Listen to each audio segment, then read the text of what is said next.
Brian Dailey here, PGA Member and Operation 36 co-founder. Welcome to the channel, where we elevate your golf game to help you beat 36 in the shortest time possible. Our challenge today, the villain, is putting. The hardest part of Operation 36, hands down, is the putting. We're going to get into it today and give you some tips and drills to do. If you do get a chance, listen to the podcast, The Golf Sit Down. Our episode with David Orr is phenomenal on helping you understand putting and having expectations when you putt that are reasonable.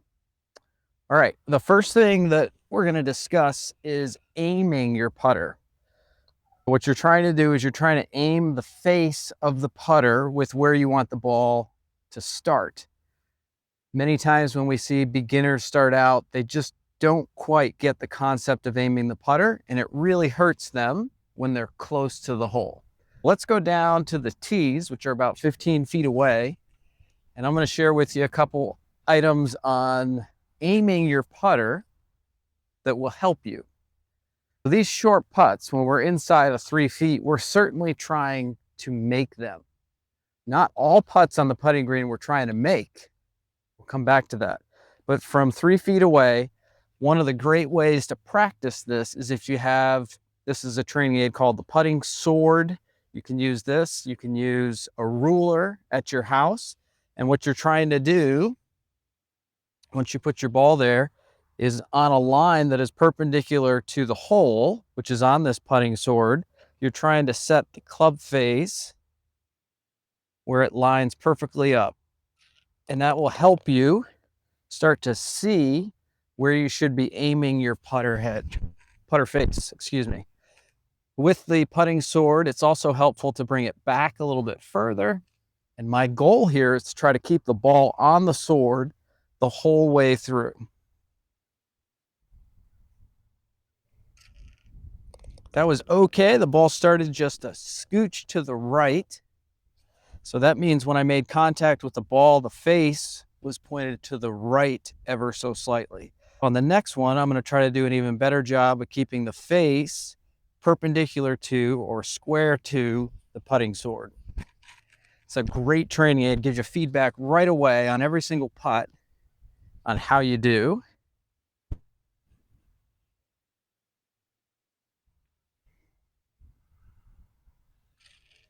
And that was much better.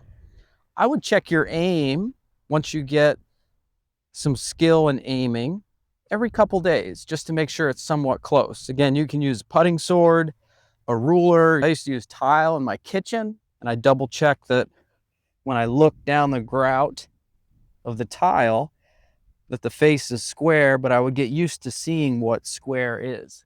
Because square to some people looks really weird. And if you're just starting out, it would be good for you to get comfortable feeling what square is. Now let's talk about, which is, I believe, the most important part of putting, which is getting the ball to stop close to the hole. So we've got aim, which we talked about. The ball is then going to roll, and then we want to stop the ball close to the hole. I would say for folks that we help in Op 36 and players that we've helped, stopping the ball close to the hole is the number one skill that they need to develop. And the way that we're going to develop this is first to have the mindset that we're not trying to make putts outside of, let's say, 3 or 4 feet. If I have a putt here, which is 3, 6, 9 feet away, if I was coaching you, I would coach you to try to get this ball to stop within a shoe of the hole. And if you do that, the next putt you can just tap in. If I was trying to perform my best, I would try to get the speed as close to one shoe around the hole so I could tap in the next one. What I see way too often, and when players get into 3 putts, 4 putts, and 5 putts, is when they're 9 feet away, they're so focused on trying to make the putt that they end up hammering it past the hole. So I see this many times. They step up and they're so worried about, oh, it's going to break a couple inches this way, and I really need to make this. And they hammer the putt. Sometimes they get lucky and they hit the middle and it bounces in. Or if they hit it at that delivery speed and miss the hole, then I have a 6-footer coming back. And 6-footers are not easy to make.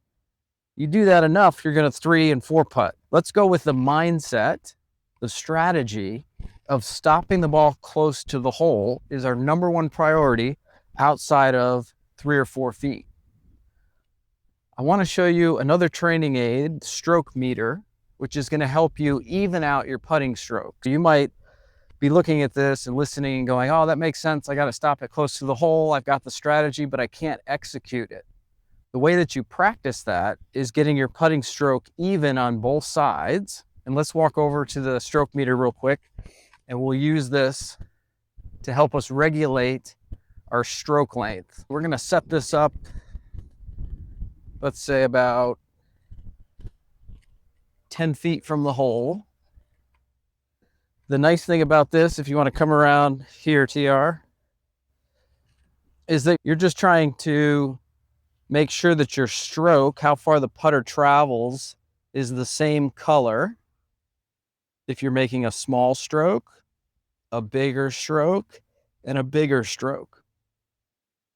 And many times we talk about folks in visualizing like an iPhone stroke, and that short stroke will make the ball go a short distance, let's say green to green.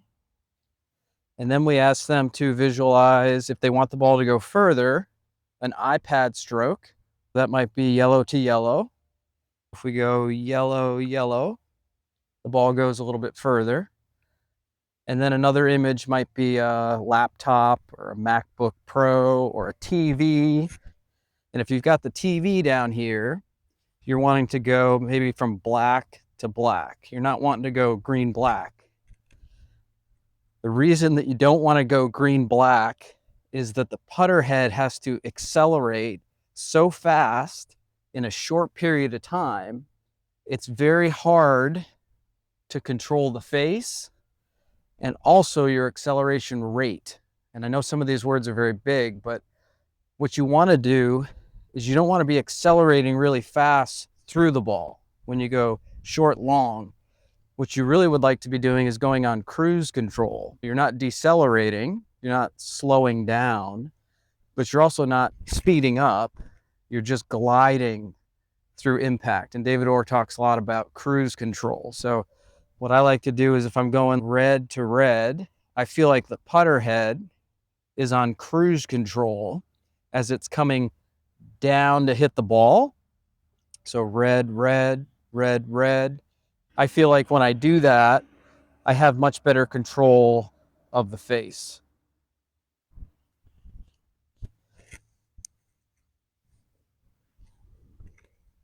A good way to practice this is to grab something like this. You can use 1/4-inch molding and put electrical tape on it. You can put it like 4 inches on each side, 6 inches on each side, 8, 10, 12, any way to practice the length of your stroke. Let me show you 2 different types of strokes. So this one I'm going to do, and it'd be good, make sure on this one that we can get a full view of the putter head here. I'm going to go green to black. This is going to be short, long. You don't want to do this. This is the worst putting stroke acceleration profile of any of them. And when we see folks struggling with 3 putts and 4 putts and 5 putts, a lot of times it's because they can't control the speed because they're going so fast with the club head. It looks like this, green, black. And it felt like to me that was an explosion at impact. I exploded with my right arm. I exploded with my wrist. You can see my head go down. All these things to try to get enough speed to get the ball to the hole. Instead of going short, long, an image that might help you is going long, so like pulling back the bow further and coming through short. I've seen that be very successful. Let's try black to like yellow, black to yellow, black, yellow. So you can see on that one, that felt like through impact, I had very good control of the face, the speed, and I didn't feel like I was exploding at impact. I feel like under pressure, I could do that pretty well. If you're going to err on your putting stroke, err on a long backstroke and a shorter follow through. Do not err on short, long, short, long. I thought that was just something I saw every once in a while when we first started coaching, but I see it all the time, even from some of our better high school and college players, some of our better amateurs, and they're struggling. They come in for a session. More often, they're going short, long, short, long. Somebody told them not to decelerate, not to slow down, and they just don't have any control. To review what we went over two things today. We went over aiming the putter that you can work on with a putting sword or tile in your kitchen. We went over your stroke length and how important that is, and that'll help you to stop the ball around the hole.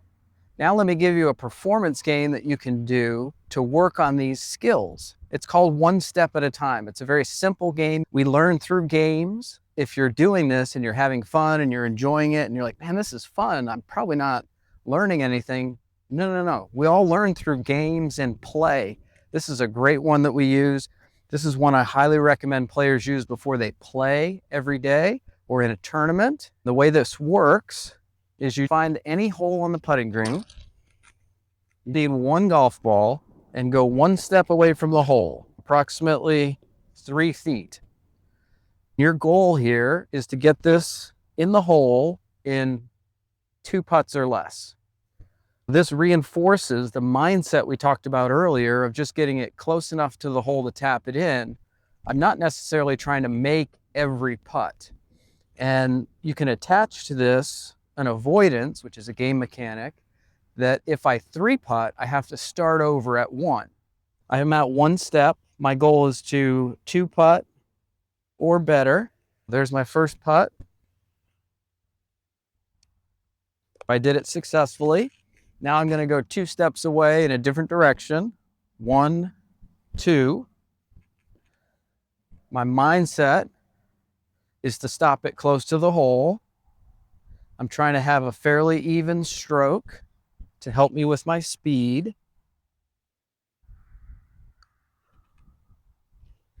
Perfect. Stopped it close to the hole. Now I go to 3 steps. I'll go in a different direction. I'll go this way. 1, 2, 3. Now I'm 9 feet away. Same mindset, same strategy. Stop it close to the hole. Stop it close to the hole. If it happens to fall in, great. So another good pace for me. Knock it in. Now I'm on to 4 steps. I'll go that way. 1, 2, 3, 4. You may be asking yourself why, or you might be asking me, Ryan, why are you going in different directions? If I went the same direction every time, I would have the same either slight uphill, slight downhill, but also the same direction, and it would be very easy for me to calibrate the speed. By going in different directions, it's just like playing on the golf course. You get a different putt every time. I've actually got to look at every putt. This is 4 steps, so it's 12 feet away. It's slightly uphill. And my last putt was downhill. I've got to make an adjustment. Slightly uphill. And that was pretty good speed. And I'm not getting disappointed that I didn't make it. It was 12 feet away.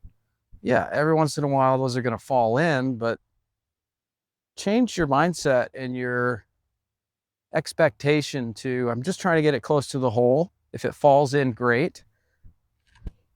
If you get stuck in the mindset that I've got to make every putt, which is impossible, you're going to go down this rabbit hole of just being so negative because you're not a good putter. But I feel like I'm doing great. I'm going to go to 5 steps. 1, 2, 3, 4, 5. I'm now 15 feet away from the hole. I've got to evaluate it again, a little uphill, a little left to right. It's more uphill than that putt over there. I'm going to have to make an adjustment ever so slightly.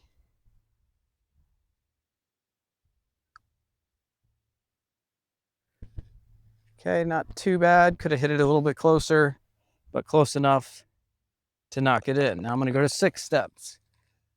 I'll go to 6 steps and 7 steps. But if you were doing this on your own, you just go to as many steps as you can get to. We've had students get to 10 and 15 and 20 steps. 20 steps away is 60 feet away from the hole, which is incredible. And if you can get to a point where maybe you can get to 12 steps, which is 36 feet, every time you come to the putting green, you're going to gain a lot of confidence that you can do this. And so let's go to 6. 1, 2, 3, 4, 5, 6. So this is 18 feet away from the hole.